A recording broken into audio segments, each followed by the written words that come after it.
Bonjour à toutes et à tous et bienvenue à cette nouvelle vidéo hebdomadaire, donc toujours consacrée à l'analyse donc des différents marchés boursiers, la paire euro-dollar, les matières premières et puis les différentes actions que l'on peut voir comme des opportunités avec différentes analyses, toujours dans un but évidemment pédagogique. Donc comme d'habitude, si vous appréciez ces vidéos gratuites et que vous voulez me motiver à continuer, n'hésitez pas à mettre un pouce bleu, ça me permet de savoir que ça vous plaît, de continuer ce format-là. Abonnez-vous également à la chaîne YouTube, comme ça vous ne loupez aucune autre vidéo. Et puis, si vous voulez vous lancer et gagner avec plus de régularité, n'hésitez pas, vous avez tous mes guides gratuits, conférences gratuites également, tout ça. En bas de cette vidéo, vous avez un lien pour tout télécharger gratuitement. Alors cette semaine, ça a été un petit peu une semaine de rebond. J'ai plutôt envie de dire de rebond technique, puisqu'on est quand même toujours un petit peu au milieu du gué. On va voir ça justement dans les différentes analyses. Et donc une semaine qui a été un petit peu coupée en deux puisque on a Thanksgiving donc et surtout le Black Friday aux États-Unis. Donc potentiellement on va dire que ça motive en règle générale les marchés. Mais comme on va le voir, on est quand même sur des niveaux quand même pivots et on va voir plutôt donc une semaine où il faut rester prudente. Je pense dans ces prochains jours. On va voir ça un petit peu plus dans les détails. Ce que je voulais vous dire, comme je l'avais fait avec le logiciel et les différents screeners, donc il y a quelques semaines de ça, je continue à tout regrouper mes différents ateliers dans une seule formation qui est la formation de la stratégie du moindre risque, pour que tout soit cohérent, tout soit beaucoup plus simple pour vous également. Et donc, tout comme les screeners, les indicateurs que vous voyez en bas de mon écran, qui sont les indicateurs ici colorés avec les différentes couleurs, graphe CO signal et graphe CO moins de risque signal, et qui vous permettent justement d'avoir d'une part la tendance et de savoir un petit peu dans quelle tendance vous vous trouvez, donc pour toujours acheter dans la tendance dominante, et puis également vous avez graphe CO moins de risque signal qui lui va vous donner des signaux d'achat et de vente avec un taux justement de validation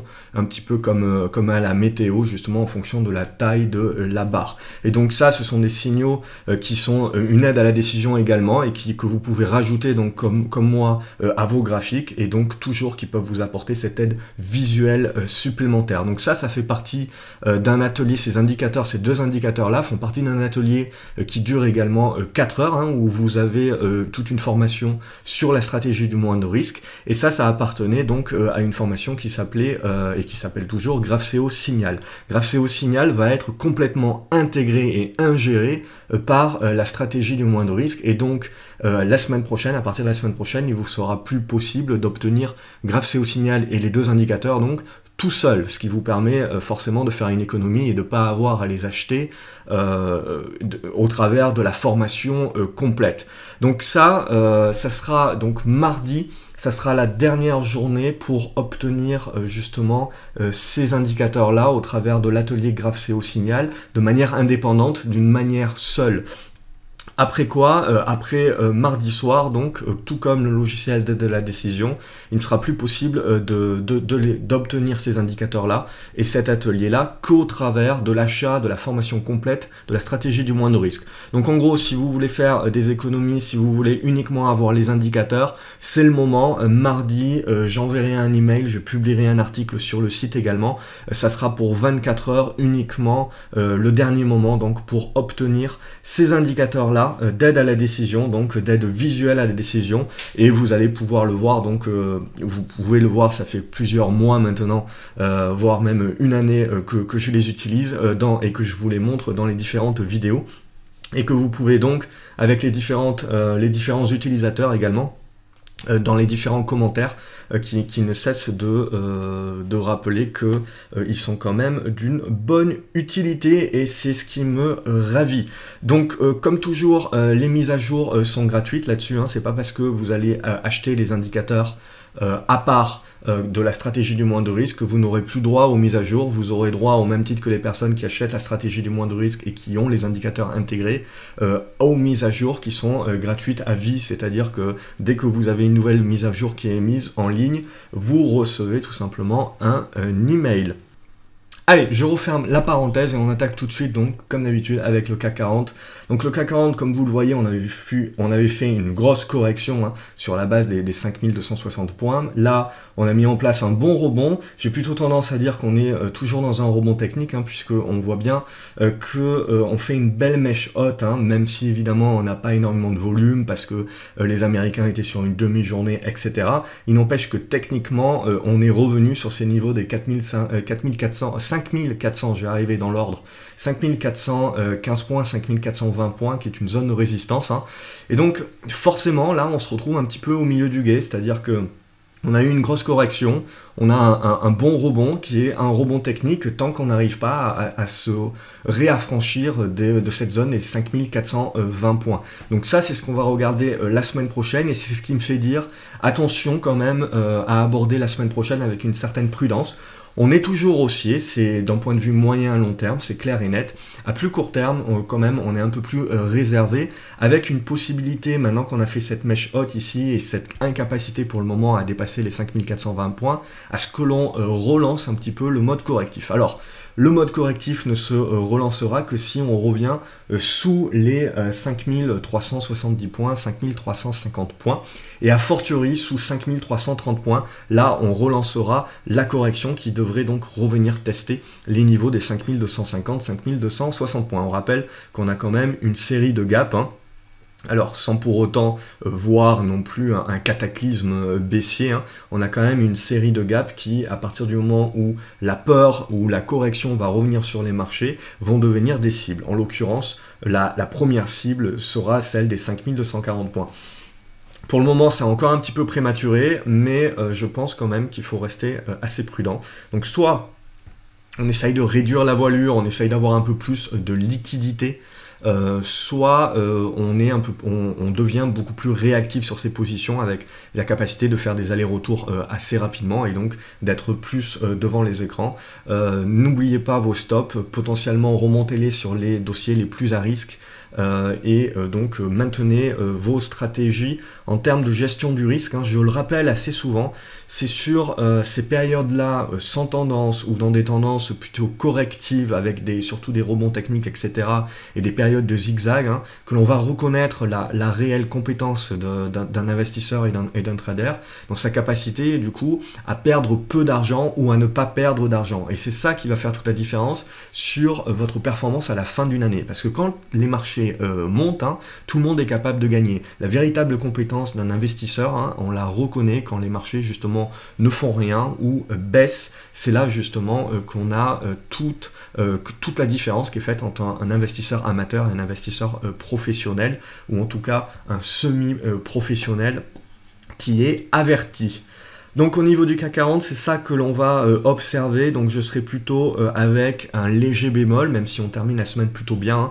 Pour moi, c'est un léger bémol qu'on doit apporter. Le DAX, regardez, on a exactement la même chose, c'est qu'on est en train tout simplement de construire ici une phase de pivot au milieu du gué, donc avec les 12 900 points en support, 13 200 points en résistance, et on le voit, on commence à mettre pas mal de mèches, c'est-à-dire qu'on retrouve pas mal de vendeurs sur cette zone-là. Donc si on arrive à s'en extirper, ben, tant mieux, on relance la hausse, mais là j'ai plutôt envie de dire qu'on est dans une zone plutôt molle.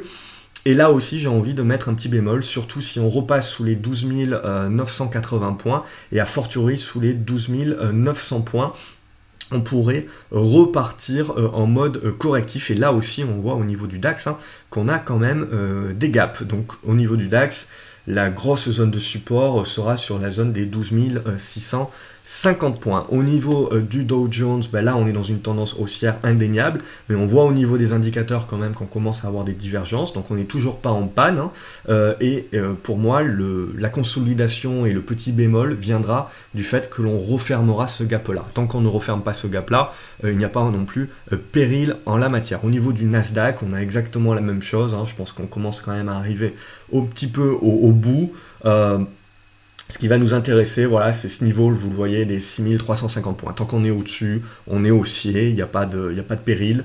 Si on repasse en dessous, là aussi, on devrait à nouveau rentrer dans une phase de consolidation. Donc on voit également que le marché européen est toujours, par rapport au marché américain, il continue un petit peu sa sous-performance. Et on a tendance à être beaucoup plus prudent sur ce que sont en train de faire les marchés européens que par exemple sur les marchés américains qui sont fortement haussiers, où là on n'a pas encore de consolidation, on est juste voilà, en termes de définir des niveaux potentiels qui déclencheraient une consolidation. Mais vu la hausse des marchés américains, il faut faire très attention, hein. Il suffit souvent de pas grand-chose pour déclencher la panique, on a pu le voir les semaines précédentes sur le marché européen, la panique des investisseurs et donc qu'une consolidation se transforme très rapidement en correction.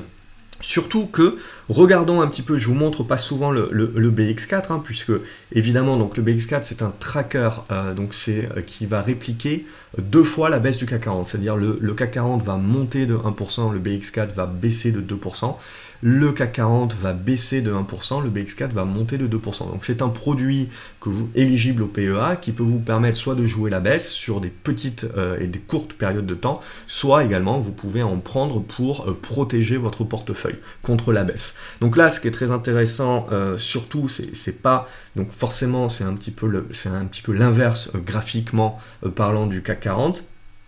Donc forcément là vous avez quelque chose qui est dans la possibilité de relancer une hausse, hein, et donc une baisse pour le CAC 40, mais surtout ce qui m'intéresse c'est dans la partie corrective donc du CAC 40 et donc dans la partie haussière du BX4, c'est de regarder un petit peu le niveau des volumes assez importants que l'on a eu donc sur ces niveaux là. Et ça pour moi c'est également un bémol à apporter et un aspect de prudence à avoir sur les prochaines séances et les prochaines semaines. Même si on arrive sur une période de fin d'année qui est propice justement à du window dressing et surtout propice à un rallye de fin d'année, c'est-à-dire que tout le monde attend le rallye de fin d'année comme si ça arrivait tous les ans. Méfiez-vous de ce genre de statistiques-là. Oui, le rallye de fin d'année arrive, plus souvent qu'il n'arrive pas, mais potentiellement, cette année, on n'y aura pas droit. Évidemment, je n'ai pas de boule de cristal, mais je vous invite, voilà, avec ces différents niveaux que je vous donne, à être quand même prudent et ne pas penser que cette année, ça sera exactement la même comme les années précédentes. Surtout qu'on le voit, donc, ces volumes-là, pour moi, ils apportent quand même un certain niveau de bémol, c'est-à-dire qu'on a énormément de personnes quand même qui sont en train de rentrer sur le BX4, on le voit, hein, on n'avait pas connu de tels volumes depuis un long moment quand même, ce qui prouvait également la force acheteuse que l'on avait sur le marché jusqu'à présent. Et là, potentiellement, on a un changement de paradigme donc avec cette hausse de volume-là. Donc, ça sera à observer de très près. On a quelque chose également sur l'or qui est en train de se passer. Donc ça, je vous en parlais déjà depuis plusieurs semaines. Hein. Mais concrètement, on a une consolidation, une congestion sur l'or qui se prépare à sortir par le haut. Donc, la cassure des 1295, 1300 $. Et cette semaine également, on a eu une bonne accumulation, on le voit là, au-dessus de la zone des 1280 $. Donc ça aussi, c'est plutôt un symbole qui est positif vis-à-vis de l'or et potentiellement donc de personnes qui se protègent de plus en plus.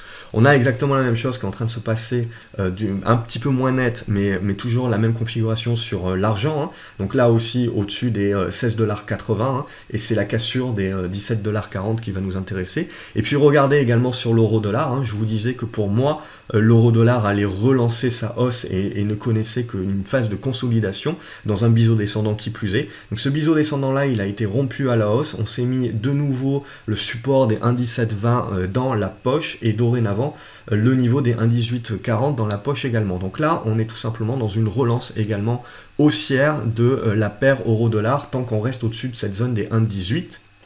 Alors pour le moment, voilà, on est dans une bonne relance haussière, donc là aussi, ça peut apporter un certain bémol sur les marchés actions. Donc à observer également ces prochaines semaines, mais je trouve qu'on commence à avoir pas mal de différents indicateurs donc vis-à-vis de ces différents actifs-là, qui commencent quand même à plutôt bien s'aligner les uns avec les autres. Donc on va passer maintenant le Brent, j'allais oublier le Brent. Donc le Brent est toujours dans une tendance haussière, mais on voit que c'est une tendance haussière qui n'a pas connu de consolidation majeure, hein, et une tendance haussière qui est plutôt dans une parabolique. Donc là aussi on se méfiera, donc on a eu un bon niveau de rebond ici sur la zone des 61 $, donc au-dessus de cette zone-là on va rester haussier, hein, mais également ça sera un indicateur. Si on repasse en dessous des 62,80 $ et qu'on revient chercher cette zone des 61,20 $ et potentiellement qu'on les casse à la baisse, là aussi ça sera plutôt un indicateur négatif qui apportera un certain bémol. Donc tout ce que je vous ai dit au niveau des indices, etc., pour le moment on n'a pas réellement de signal, hein, donc c'est juste pour moi vous apporter cette notion avec un petit bémol de rester prudent et donc d'être prudent également dans votre gestion du risque. Ça devient là plus que jamais, donc c'est important juste en ce moment, on est potentiellement dans une zone pivot. On va passer au niveau des actions, donc forcément comme je vous parle de niveau pivot, eh ben, on n'a pas, j'ai pas forcément énormément d'opportunités à vous présenter cette semaine, donc je passe en revue également de précédentes analyses que l'on avait pu faire ensemble, et également donc vous montrer donc sur plusieurs grosses capitalisations ce bémol également que je tiens à apporter, et cette prudence qu'il va falloir avoir sur les prochaines séances, puisque les tendances que l'on a sur différentes grosses capitalisations invitent plutôt voilà, à au minimum une consolidation plutôt flat. Donc on va commencer dans l'ordre alphabétique, donc regardez ABC arbitrage, donc ça c'est une bonne configuration intéressante, en plus ça verse des dividendes, on a des bons volumes là, c'est très intéressant. Regardez les indicateurs GraphCO, hein, ils sont repassés, donc bleu c'est pour indiquer les phases de retournement, vert les phases haussières, et donc voilà, on a alterné parce que là on a bien construit la configuration de retournement, on voit bien le bleu, et là on est en train de passer dans le vert puisqu'on est en train de lancer la hausse, et on voit au niveau des indicateurs là, vous avez eu à chaque fois, donc après une période où on vous disait de rester à l'écart de la valeur, là vous avez eu en bleu sur GraphCO moins de risque signal, c'est ce qu'on appelle un pré-signal, c'est-à-dire ça c'est pour les personnes qui veulent anticiper, et en vert c'est pour les personnes qui veulent faire du vrai moins de risque, et là c'est vraiment rentrer sur des signaux un peu plus profonds, et donc derrière ça vous permet d'accumuler et de voir que là on avait une bonne construction de figure, une bonne construction de retournement. Donc on va continuer à rester positif sur ce retournement là, au-dessus des 6 €. On a également une distribution de dividendes à venir sur ABC arbitrage. Adocia, là par contre c'est encore en train d'être construit, donc pour le moment on tient le niveau support, mais je rappelle, hein, donc pour moi ce qui va réellement m'intéresser c'est le dépassement des 16 € à 16,40 €, hein. C'est ça que l'on observe. Tant qu'on n'arrive pas à les dépasser, on reste à l'écart, on reste en mode observation. Au niveau d'Air France, regardez, c'est ce que je voulais vous montrer pour vous apporter ce petit bémol là. On a quand même eu une très très grosse correction, et le rebond, c'est un rebond technique certes, c'est un rebond qui est intéressant, mais il n'est pas très franc, il n'est pas très vif. Il s'est fait sur plusieurs séances avec regardez, des fluctuations qui sont quand même assez réduites par rapport à la correction que l'on avait connue. Donc là aussi, potentiellement, on est dans un changement de paradigme, et on voit que les acheteurs, ils sont pas super puissants, hein, donc ils sont là, ils sont présents, ils arrivent à faire le rebond, mais c'est pas une puissance surhumaine, et regardez, on reste en dessous de résistance importante sur la zone des 11,90 €, 12 € là, c'est une zone de résistance importante, donc méfiance là aussi. Si ce rebond-là n'est que technique, il peut très rapidement repartir à la baisse. À Moeba, on reste pour le moment positif, on est toujours dans une volonté de jouer le rebond. Et là, ce qui va nous intéresser clairement, c'est le dépassement, vous voyez, de cette zone des 17 €. C'est vraiment ça le symbole. Ça, attention, les volumes ne sont pas énormes, hein. Beneteau continue son petit bonhomme de chemin, faites attention, là on a des bons volumes, etc. C'est haussier, hein, il n'y a pas de... Il n'y a pas de lézard là-dessus, au-dessus des 17 €, hein, c'est positif. On commence à avoir des mèches, hein, potentiellement ça pourrait consolider, mais on reste positif au-dessus des 17 €. Bolloré, exactement la même chose, on reste positif au-dessus des 4,20 €, 4,23 €. On continue la tendance haussière. Là vous voyez également au niveau des indicateurs, pour celles et ceux qui ne connaissent pas, hein, ils étaient positifs sur Bolloré, hein, depuis le 7 décembre 2016 où on est repassé en vert, et là vous avez le jaune et le bleu, et puis les pics de bleu de moindre risque signal qui vous permettaient d'anticiper si vous vouliez anticiper un minimum, et derrière quand ça passe en vert, là c'est du moindre risque, et derrière quand vous avez des petits pics de jaune, c'est pas des signaux de baisse, c'est des signaux c'est pas des signaux de baisse, c'est des signaux de consolidation. Donc là, pour un investisseur, en fait, c'est pas un signal de vente, c'est un signal de conserver, mais que vous êtes voilà, dans une zone de consolidation. Donc là, hop, et puis à chaque fois, ça repart, et ça vous redonne à chaque fois donc l'indication visuelle donc de relancer l'intérêt sur le titre en question. Donc là, Bolloré, pas de problème. Budget télécom également, on en avait parlé donc les semaines précédentes. Moi, ce qui m'intéressait bien là, c'était la bonne congestion. On voit, on a eu la cassure. On avait GraphCO Signal et GraphCO moindre risque Signal là qui était bien passé en mode retournement à partir d'ici là qui vous permettait d'acheter. Et donc ça, au niveau de l'académie, ça a pas mal plu comme titre avec des personnes qui ont réalisé 30-40% de plus-value. Donc bravo à eux. Karma également, donc là on a un bon retournement qui s'est mis en place, hein. Donc attention par rapport à Karma, donc on a une bonne configuration, c'est sûr, c'est intéressant. Ça reste quand même spéculatif et attention au niveau fondamental, c'est une boîte qui potentiellement va devoir faire une AK ou va devoir se financer incessamment sous peu. Donc méfiance de ne pas être en position si ça arrive ou d'avoir une petite position. Et si vous êtes long terme sur le titre par exemple, parce que vous êtes dans un retournement, de conserver une certaine part de liquidité pour pouvoir éventuellement participer à une augmentation de capital. Katana Group, là, regardez un petit peu, ça c'est un cas d'école, mais c'est une hausse parabolique, je veux dire, ça n'arrive pas si souvent que ça. Là, bon, on en a eu plusieurs ces derniers temps, mais Katana, c'est quand même assez fabuleux. Donc depuis, regardez le 6 décembre, depuis décembre 2016 également, où vous aviez les indicateurs GraphCO qui commençaient à devenir positifs, et puis derrière, vous êtes passé en vert, là aussi, à partir de ce niveau-là, donc en moindre risque. Et donc depuis, elle n'a jamais cessé. Ici, vous êtes passé dans une consolidation, vous le voyez, consolidation, consolidation, consolidation. Et derrière, vous êtes reparti en mode achat, donc à partir de la rupture de cette oblique-là. Donc vous voyez GraphCO Signal, GraphCO moindre risque Signal, qui d'un point de vue visuel, vous aidez à prendre la position, et qui depuis ont conservé la position, mais là on passe dans une hausse parabolique. Donc pour le moment, la volatilité va revenir, donc c'est là où il faut faire attention. Il ne faut pas hésiter à sécuriser la moitié de votre plus-value, hein, surtout quand vous avez fait 200% en l'espace de 2-3 mois. Hein, c'est pas la norme, donc ça c'est l'exceptionnel, donc il faut réagir de manière exceptionnelle là-dessus également. Donc n'hésitez pas à sécuriser une partie de vos plus-values, même si vous êtes long terme sur le dossier. A fortiori, le vrai niveau de support, le bon niveau de support bien puissant là, il va être sur le niveau des 2,30 €. Ce que l'on voit, c'est qu'entre 2,30 € et la zone des 3 € qui ont été atteints aujourd'hui, voilà, il y a une sacrée différence, donc il y a une sacrée volatilité. Donc il faut avoir la capacité de pouvoir tenir ces positions-là, et pour ça, il ne faut pas hésiter, pour éviter les frustrations, de liquider au moins une partie de votre position. Comme ça, vous sécurisez des plus-values, c'est déjà exceptionnel, et vous ne vous frustrez pas également si la hausse continue par exemple.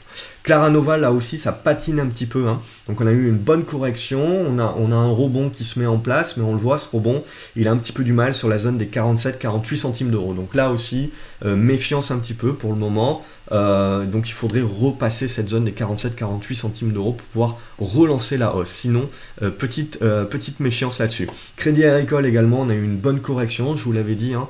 Il faut regarder le secteur bancaire si on veut savoir de quoi demain sera fait au niveau du CAC 40. Et là, on a eu un bon rebond sur l'ensemble des valeurs bancaires aujourd'hui, mais pareil, hein, on va rapidement se heurter à des niveaux de résistance. On voit ici sur Crédit Agricole par exemple, ça va être cette zone des 14,30 € à 14,40 €, hein. Tant qu'on est en dessous, ça reste un rebond certes, mais un petit peu faible, hein, donc on ne va pas non plus redevenir euphorique encore.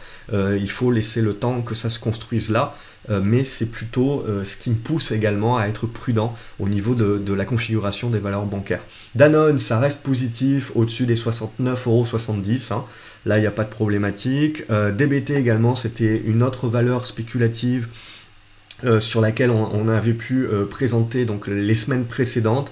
Là aussi, on avait eu un bon départ haussier. Là, pouf, c'était bien parti. Là, on avait une bonne configuration dans un biseau descendant. On a fait le bon pullback ici. C'est là qu'on a pu en parler dans les vidéos de jouer le deuxième effet qui se coule. Le deuxième effet qui se coule, voilà, là, il est bien parti.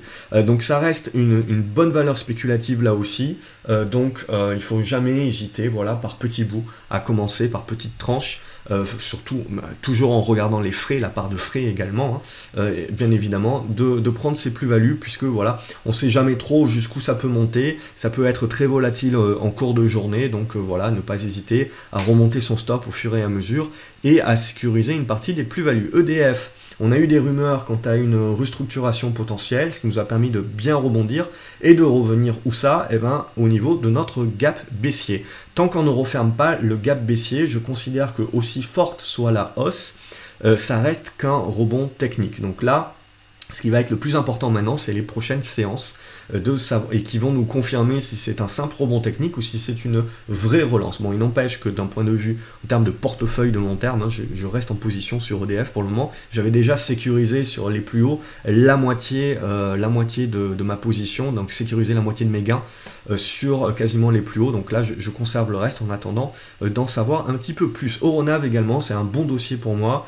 toujours très intéressant et on reste positif hein, au-dessus de cette zone des 7,25 € à 7,15 €. Fermentalg, ça c'était l'action de la semaine dernière où on avait eu donc une belle explosion. Hein. On voit Grafco au moindre risque là qui avait validé ça c'est le rebond technique et l'opportunité signal. Donc là c'est du pré-signal et là vous avez le signal moindre risque. Et donc là, vous avez eu le deuxième signal ici qui partait, qui vous permettait d'accumuler si vous étiez dans une stratégie d'accumulation. Donc là, voilà, on avait une bonne congestion, c'est bien parti par le haut. Et là, qu'est-ce qu'on a? On a le pullback. Donc ce qui va nous intéresser, voilà, c'est vous le voyez dans cette zone ici, comprise entre les 3 € et les 3,20 €. On a une zone de support qui devrait se matérialiser. On le voit, on commence déjà à avoir une mèche basse ici. Donc c'est ça qui va nous intéresser pour valider cette zone dorénavant, qui était une ancienne résistance en zone de support. Et ce qui validera également le fait que la tendance haussière actuelle est forte. Foncière des régions, ça c'est très positif, ça continue d'être très positif également tant qu'on est au-dessus des 87,80 €, pas de problématique. Gemalto, là on n'est pas sur du moins de risque, hein, on est plutôt sur du rebond technique. Hein. D'ailleurs vous le voyez au niveau des indicateurs, moins de risque signal, il vous indique que c'est risqué. Donc là c'est uniquement quand vous zoomez sur des unités de temps inférieures que les indicateurs vont vous donner sur unité de temps inférieure des signaux d'achat et de vente également pour du trading, donc plus de court terme. Mais à moyen long terme, ce que l'on voit, hein, c'est qu'on n'est clairement pas moindre risque encore. Donc là, c'est uniquement voilà, dans une configuration de rebond technique. Mais on le voit, il va falloir dépasser les 33,70 € avant de pouvoir un petit peu plus souffler et de commencer du coup à améliorer les indicateurs. Genfit également, d'un point de vue long terme, on reste dans une tendance baissière. D'un point de vue un peu plus court terme, on a une amélioration de la tendance. Surtout donc au-dessus des 22,20 €. Donc c'est ce qui va nous intéresser de conserver, mais il va falloir confirmer rapidement le débordement des 22,60 € hein, pour pouvoir aller chercher une zone vers les 25 € en résistance. Génomique Vision, là aussi c'est du spéculatif, hein. On est dans une phase de retournement de la tendance. Faites attention, l'action est très volatile, elle est capable de gagner ou de perdre dans les 10% à chaque fois tous les jours. Donc méfiance, on reste néanmoins malgré cette volatilité là dans une construction intéressante. Il va falloir conserver cette zone des 3 € hein, à l'avenir et ça nous permettra du coup d'avoir une bonne configuration de retournement qui se met en place. Aiko, je vous avais parlé du rebond technique qui s'est mis en place après une consolidation en train de repartir. On devrait pouvoir revenir dans la zone des 5,20 € à 5,30 €. Ingenico, là aussi, on a une bonne figure en biseau descendant. Bon, ben voilà, il manque quand même le déclic, hein, on le voit, il va falloir revenir au-dessus de cette zone des 84,70 €, 85 € pour véritablement avoir le déclic du coup et le vrai signal d'achat, moins de risque qui devrait en découler. Pour le moment, on reste en attente dans cette configuration.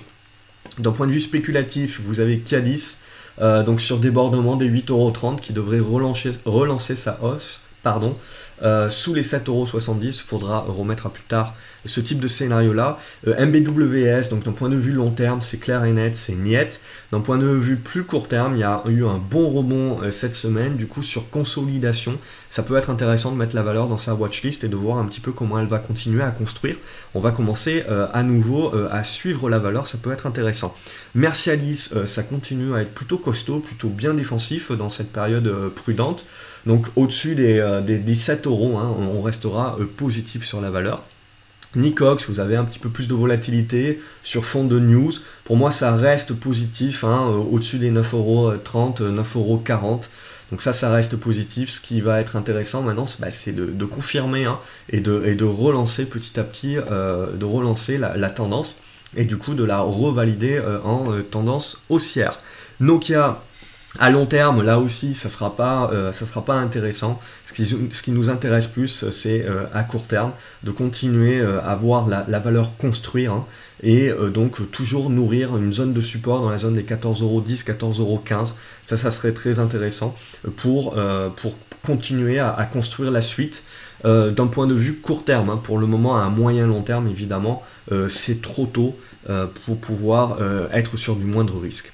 O2i, là le titre est en train d'avoir des bons volumes d'une part, d'avoir après une phase un petit peu neutre sous une résistance sous les 1,48 €, 1,50 €, on est en train de revenir au contact. Donc là, revenir au contact c'est intéressant, mettez la valeur dans la watchlist. Ce qui va surtout nous intéresser du coup c'est d'une part de confirmer et de rester au-dessus des supports, hein, 1,37 €, 1,38 €, et puis de pouvoir confirmer dans des volumes derrière la cassure à la hausse. Et ça va permettre de remettre la valeur dans une bonne configuration pour la suite.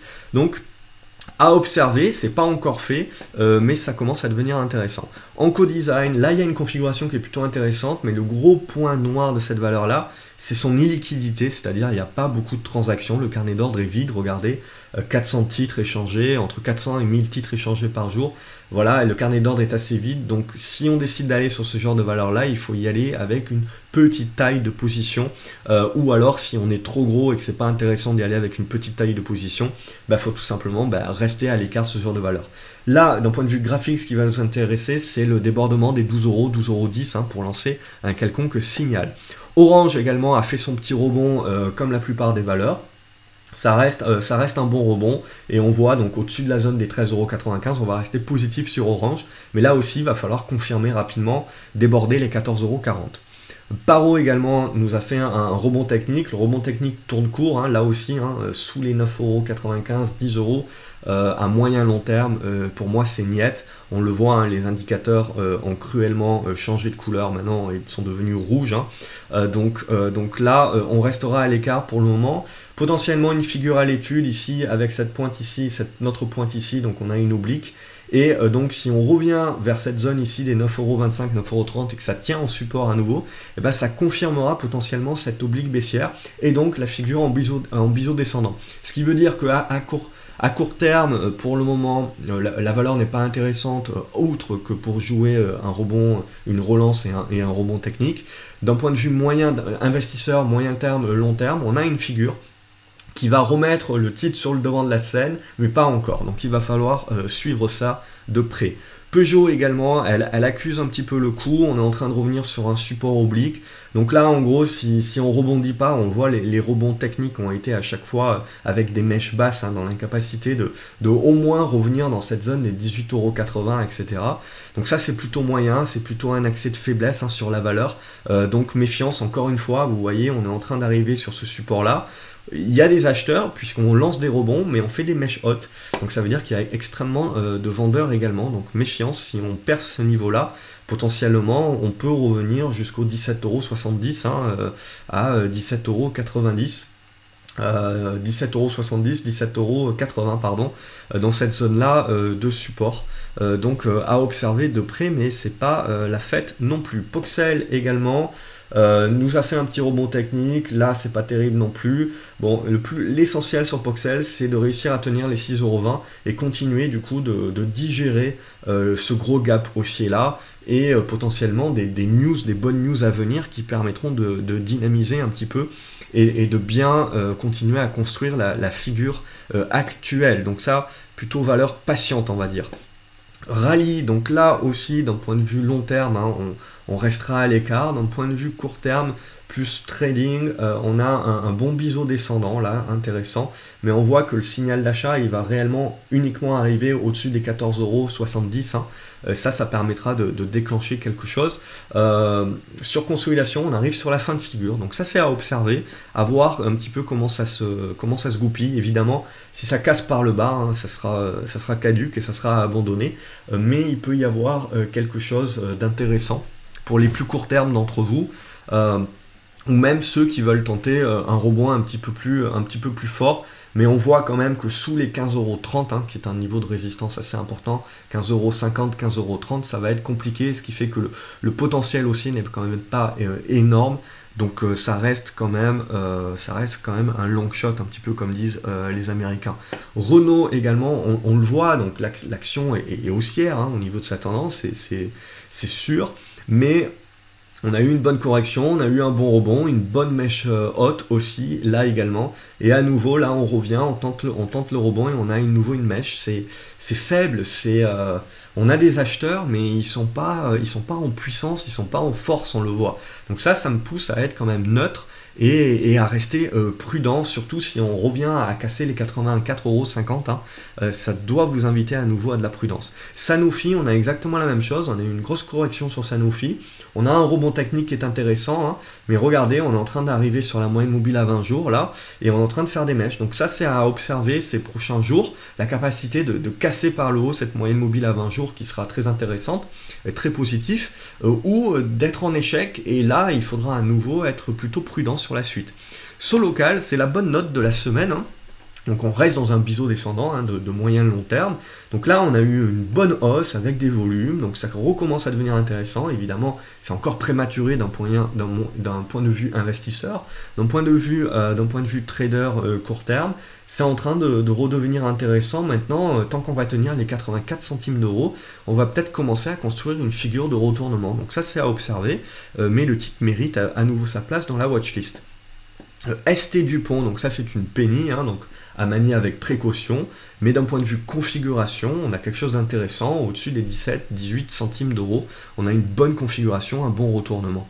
Stentis également, on est dans une phase qui est en train de tenter de construire un retournement, donc à long terme on est toujours baissier, à plus court terme là aussi petit bémol à apporter, il va falloir tenir cette zone des 1,70 €, 1,75 €, ça va être important pour la suite. Hein. Supersonic Imagine également, on continue de construire doucement mais sûrement, au-dessus des 1,77 €, on va rester positif, c'est le débordement des 1,90 € qui nous intéresse. Technicolor, on a eu un rebond technique qui s'est mis en place, et maintenant le plus dur est en train d'arriver puisqu'on est en train d'attaquer la résistance sur la zone des 2,87 €, 2,88 €, donc il va falloir observer de près comment la valeur va réagir par rapport à cette résistance-là. Technip également, vous le voyez, vous avez eu une grosse correction. Le rebond là, vous le voyez, ce rebond avec des mèches hautes, des petites bougies, etc. Ça c'est jamais bon, ça prouve qu'il y a des acheteurs, mais en fait ils sont pas puissants. Donc ça c'est pas bon. Et d'ailleurs vous voyez sur la séance du jour, les vendeurs ont rapidement repris le dessus. Donc ça, méfiance, prudence là-dessus. Total également, on a le même type de configuration, hein. Vous avez un bon rebond technique qui se met en place et on commence à avoir des mèches sur la moyenne mobile à 20 jours qui est en train de jouer un rôle de résistance. Donc là aussi, plutôt neutre. Hein. Valeo également, plutôt neutre. On est à nouveau donc, dans ce triangle descendant que l'on peut voir, donc sous les 61 € également, on va rester plutôt neutre. Valorec du coup, comme Technip, etc., on voit qu'il y a un rebond technique, mais qu'il a du mal, hein. Il a du mal à aller bien haut, et on trouve des vendeurs assez rapidement, on voit dans cette zone des 4,55 € à la zone des 4,65 €, vous allez avoir pas mal de vendeurs, donc à observer ces prochaines séances, mais là aussi prudence. Valneva, ça continue à bien construire au-dessus des 2,80 €, 2,83 €. Maintenant, ce qu'il faudrait, voilà, c'est du coup pouvoir se libérer de cette zone des 2,95 €, 3 €. Là, ça permettrait de lâcher les chevaux. Veolia Environnement, elle est sur les plus hauts, donc on reste positif sur la valeur. À observer la zone des 20,75 €, si on la casse par le bas, on devrait partir en mode consolidation. Vinci également, pareil, au-dessus de cette zone ici des 84,20 €, on va rester positif. Visiomed, donc Visiomed continue d'annoncer des bonnes nouvelles en soi, mais le marché ne prend pas. Donc pour le moment, voilà, c'est plutôt neutre. Et pour moi, c'est le débordement des 1,30 € qui sera observé dorénavant pour relancer un petit peu la SPQ. Et on va terminer par Vivendi. Là, pour Vivendi, tout va bien. Je vous l'avais présenté déjà la semaine dernière sur la cassure et ce breakout ici. Hein. donc validé, confirmé, donc au-dessus de ce niveau dorénavant des 21,80 €, on va rester positif donc à moyen long terme. Donc voilà, vous l'avez compris un petit peu. On est, je dirais, il y a de quoi toujours être positif, bien évidemment, ne pas anticiper non plus, hein. On reste dans une tendance dominante haussière, mais apporter un certain bémol, apporter un certain degré de prudence à vos prises de position et à votre gestion du risque. Voilà, c'est un petit peu ce qu'il faut retenir, je pense, de cette vidéo. Rappelez-vous que mardi, donc, vous avez la dernière possibilité de pouvoir acquérir l'atelier GraphSeo Signal, dans lequel vous avez une vidéo de 4 heures qui vous explique ma stratégie et également donc l'utilisation et l'interprétation que vous pouvez faire des indicateurs GraphSeo Signal et GraphSeo moindre risque Signal que vous avez en bas de l'écran pour rappel. Et donc après mardi, malheureusement, donc c'est votre dernière opportunité d'obtenir ces indicateurs-là et cet atelier-là d'une manière individuelle, hein, sans avoir à acheter toute la formation de la stratégie du moindre risque. Après quoi, ça ne sera plus possible, donc mardi, c'est votre dernière occasion. Si vous avez aimé cette vidéo, n'hésitez pas, mettez-moi un pouce bleu, ça me permet de continuer à vous proposer ce type de contenu gratuit, puisque ça me permet de voir tout simplement que ça vous plaît. Abonnez-vous à la chaîne YouTube également, comme ça vous loupez aucun conseil et aucune vidéo. Vous recevez de cette façon une notification. Et puis que vous débutiez ou que vous cherchiez à être beaucoup plus régulier dans vos gains boursiers, n'hésitez pas, en bas de cette vidéo, vous avez un lien et vous pourrez télécharger mes différents guides, conseils et également participer à une conférence et tout cela gratuit. Je vous souhaite un excellent week-end et je vous dis à lundi sur graphseobourse.fr. Salut les graphes!